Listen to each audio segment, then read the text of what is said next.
Go is an open source programming language created by Google in 2007. What are the advantages of using Go?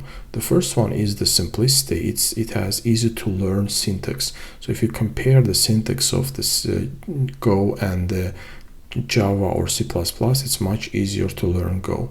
The next one is performance. Go is known for its exceptional performance and the compilation times. And the next one is the cross-platform. Go has a built-in tools for deploying on different OS. And probably the last one and my favorite in this list is concurrency.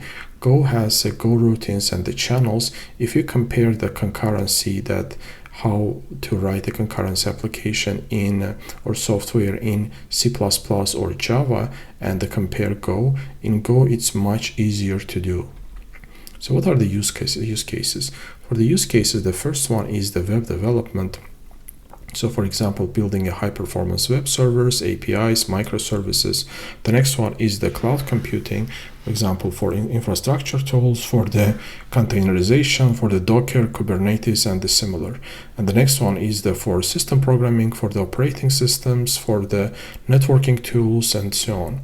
And probably the last one is the data science, for the data science, which means that for building pipelines, for the machine learning, and similar. But probably in this list, the most widely used use cases of Go are web development and cloud computing.